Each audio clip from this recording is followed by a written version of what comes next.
4, 5, 6, 10. Hello, internet world. It's Norma Joe. Alright, let's get back to fucking, Lord of the Rings. Okay. Frodo looks in the bowl. What does it show? Galadriel. Oh, shit, I should put my... Yeah. I should put these on. My favorite tool. Looks in the bowl. What does it show? Galadriel. It shows the future, or the past, or present. You know, pretty much whatever it wants. Frodo. Gee, how helpful. Galadriel, meanwhile, is flipping bottles in her hands and shit and doing all kinds of crazy bartender tricks while whipping up this wild-ass cocktail. She pours the drink into 2 shot glasses and slides one across to Frodo. Galadriel picks up her glass. Cheers! They both knock the drinks back. Frodo's eyes get all cross-eyed and he looks into the bowl. Sure enough, the water starts drawing him in. Ooh, and showing visions. Ooh! He sees a vision of the Shire, all nice and green, bees buzzing, flowers growing, etc. Frodo, aw, I miss home. I love how nothing bad ever happens there. Then all of a sudden, out of nowhere, the buildings in the Shire all fucking burst into flames. Raging ass infernos, just burning up all the fields and houses in sight. Frodo, oh, what the fuck? Goblins and orcs, and demons, and shit are chasing the bunnies around and terrorizing them. Even the really fat-ass bunnies who are running away with vegetables and cakes in their arms. And then, oh my god, a bunch of fucking bulldozers show up. Oh my god, I love it, a Watership Down. Everyone's running around in madness, eyes turn red, the bulldozers start tearing up the ground and it bleeds red like flesh, all in caps. And a whole bunch of other trippy, terrifying shit based on the mass murder acid trip scene from Watership Down. Yep, no subtlety. In the end, we see all the bunnies in shackles being led into a meat factory in a single file line. The worst kind of line to be killed in. Bunnies in the vision. This is all your fault, Frodo! They glare at him through the looking glass. It's all your fault! They start chanting, all your fault, all your fault, all your fault. Frodo squeaks, stop it! He flails his hands at the bowl and flips it over by accident, spilling it all over himself. Frodo. It says, who? He looks up at Galadriel. Her face is totally fucking deadpan. Like she epically can't give a shit. Frodo. It showed me the Galadriel. Cuts him off. I know. Frodo. Is that happening right now? Galadriel. No. It's a possible future. Of if you fuck up in destroying the ring. Don't fuck up, Frodo. This piece of air is driving me crazy. Frodo wringing his hands. So it's like, it's changeable. Like a Christmas Carol. Galadriel. Oh, yeah. Oh, and watch out for one of your teammates. He is hella shady and will backstab you. But I'm not naming any names. She pauses. But his name ends in R and starts with B. O-R-O-M-I. Boromir. It's Boromir. That bitch will scam you. Frodo. Boromir? Nah, he's harmless. I mean, he's a little bougie, but Galadriel. ... Frodo. Oh, jeez. Galadriel. Oh, yeah. There's a lot of shade brewing, but you didn't hear it from me. Frodo, panicking slightly. Why don't you just take the ring? He grabs the ring around his neck and offers it to her. It'd be safer with you. Galadriel freezes, not knowing what to do. She reaches out cautiously to take it, but then decides not to and puts her hands back to her chest. Galadriel, a cold mist comes out of her mouth like the Sixth Sense. You know, this reminds me of a story. Something I saw one night. Frodo, Galadriel, it was a dark, cold night. A night just like this one. A big 18-wheeler flipped over on the highway. Frodo, weirded out emoji face. Galadriel, and when they pulled the body from the twisted, burning wreck, they looked at the driver, and her face looked like this! Large Mord Screamer face. Ooh. Frodo, ah! Galadriel goes back to normal. Frodo, god damn it, that's twice that got me. Galadriel, you can't try to do this shit the easy way out. There is no out. You gotta do it the hardest way possible. The hardest way possible, you and all your friends will burn in an eternal furnace of endless suffering. Frodo, really super stretched out emoji face. Like, that one. You know, for Goddess of Lights, you are pretty dark. Galadriel, teeny weeny very slight smile. Wanna take one more drink? Frodo, heavy sigh. What the hell? She pours them a couple small glasses, but not as small as shot glasses, that are like green and have some of that dry ice type mist coming out of them, and a couple sparklers too, like the drinks from the end of Santa Claus versus the Devil. Galadriel lifts up her glass. Bottoms up.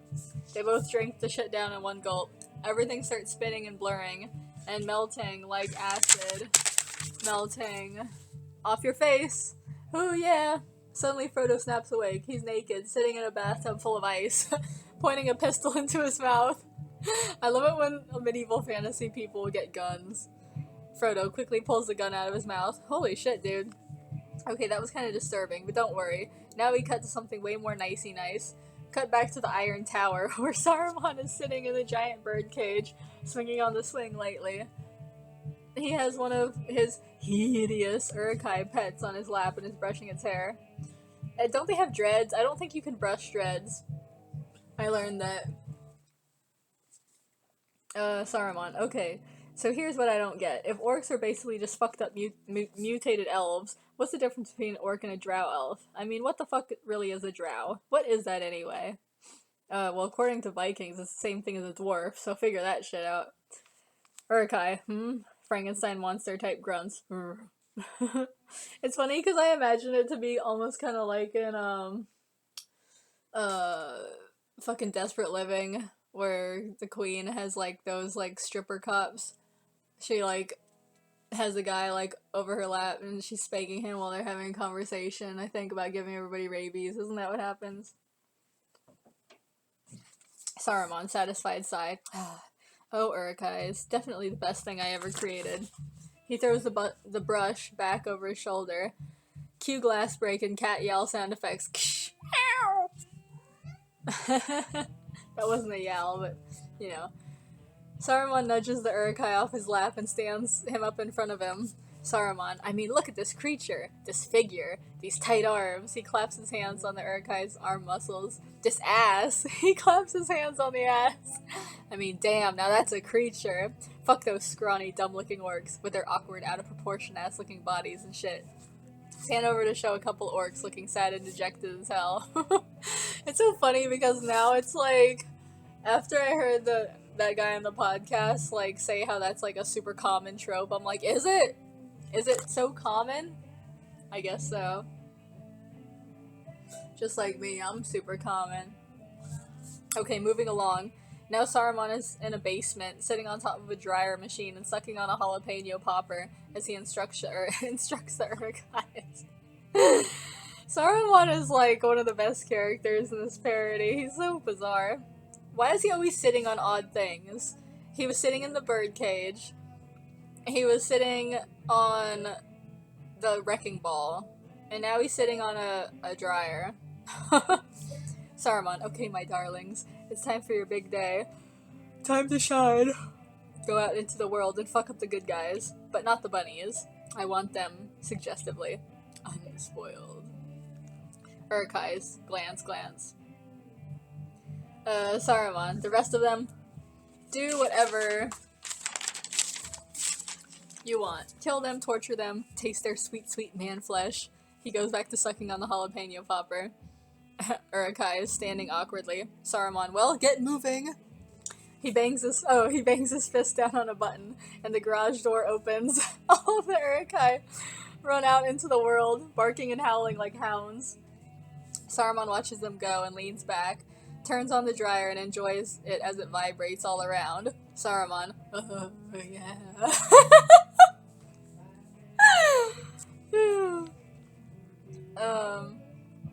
Cut back to the forest elf city.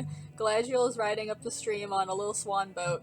She steps out onto the shore and arrives to where all our heroes are waiting. They're all tired as hell and standing in a line, and look like they're just barely staying awake. They're all rubbing their eyes and stuff like that. Galadriel, you all made it! Isn't sunrise the most beautiful time of day? Everyone else, Galadriel. Well, have you ever been on a group camping trip? I went on a group camping trip one time with, like, a bunch of other middle schoolers, and, like, yeah, you know, you have to get up so fucking early. Everything about it's pretty much uncomfortable, you know, like, it's freezing, there was daddy long legs in our tent. Luckily not like a swarm of them or anything, but like there was like one when we set tent up, and then there was another one in the morning. And it was just like, and it's freezing, it's so fucking cold. It's so fucking cold. I can't even, I mean, look, it's not snowing or anything, but it's just like, still, it's like just, it's like cold and then colder than what you think cold is for not there not being snow. I think technically it is cold enough to where if there was already snow on the ground, the snow wouldn't melt, it would stay. But it's just that because there isn't snow in the first place, there's no snow. But there is frost sometimes, like on the grass and on the plants and stuff. You know, it's cold, man. I'm sure if you're from fucking Montana or something, you don't give a fuck about what I'm saying. But it sure as hell isn't fucking stereotypical ass warm LA or anything like that. Okay, it's Northern California. Keep this in mind. Anyways, what was I even talking about? Oh yeah, you have to get up so fucking early in the morning, you know. Anyways, okay, Galadriel. Well, look alive, babies. Time for me to follow our ancient tradition and bestow gifts upon all of you. She looks back and whispers, Celeborn! Celeborn stands up from the floor of the swan boat and steps onto the shore wearing a Walking Dead shirt. What? I must have been writing the other parody. Celeborn hands her a paper shopping bag. He whispers, here's all the random crap I could find in your room. Galadriel whispers back, you're a good bottom bitch, baby. She kisses his forehead. She turns back to the menage a oct. Galadriel, here you are, babies. For you, little blonde bunny with a butt chin. You get a... She pulls a thing out of the bag. Full body rubber Pikachu suit. Yeah! Oh yeah, that was supposed to come in handy later. I totally forgot even. That was gonna come in like the third movie or something. He does something. It does something where it, like, he uses it as... Because you know Pikachu, he always uses his tail as a ground so he can't get electrocuted. Mary was gonna do that at a certain point, but I totally forgot. Mary, kick ass! Galadriel, and for you, dumb bunny. Dumb bunny. Take this light bulb. Pippin takes a light bulb from her. Single drop of drool drips out of his mouth. I thought he was gonna, like, stick the light bulb in his mouth like Patrick. Suddenly the light bulb turns on by itself. Pippin, wow! Galadriel, yeah, it's magical. Yeah, it's fucked up that I never got to, like, most of the second or the third one, because these things wouldn't come in handy, but now it's just kind of like a hanging weird thing. Galadriel, yeah, it's magical. Pippin, cool. He suddenly gets electrocuted by the bulb. He coughs out black smoke. Galadriel, careful. She turns to Sam.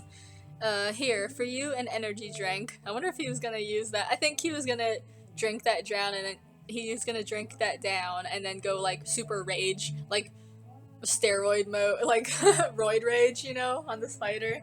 I think that's the idea of that. Sam, takes the drink can, stares at it underwhelmingly. Gee, thanks. Galadriel, careful with that, though. That's elven energy drink. One small sip is enough to make you feel like a wild bear. Sam, ... Flatly, cool. Galadriel, I know, you're overcome with gratitude. She turns to Frodo. For you, little black-haired bunny, your very own cigar cutter. Here, let me show you how it works.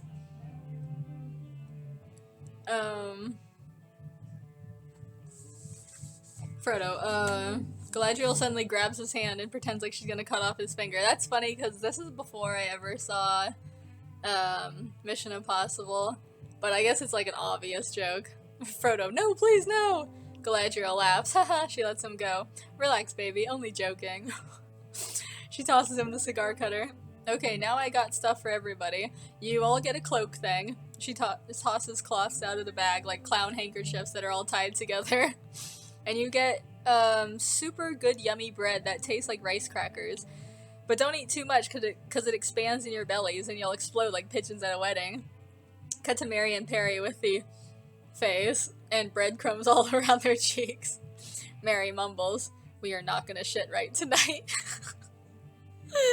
Galadriel to Legolas, for you, my brother.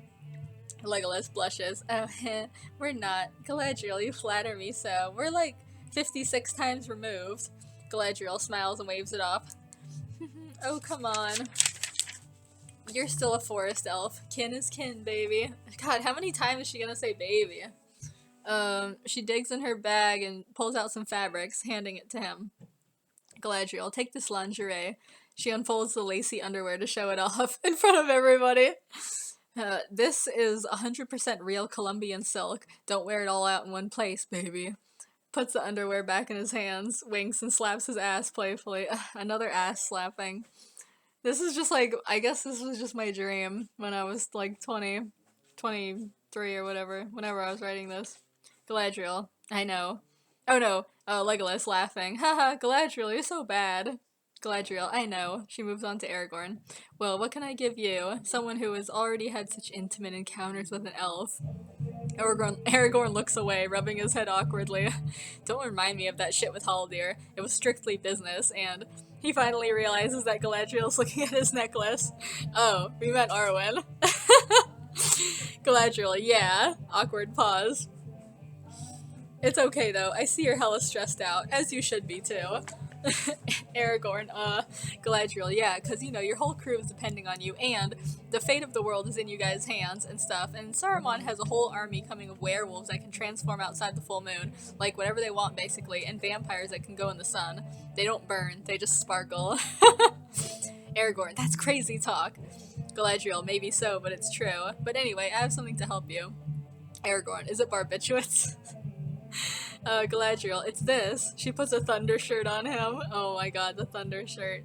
Aragorn, Galadriel, you know, because you guys are going to be floating down the river, and I know that's going to remind you of your terrible, terrible childhood when you were floated down the river as everything you knew and loved burned.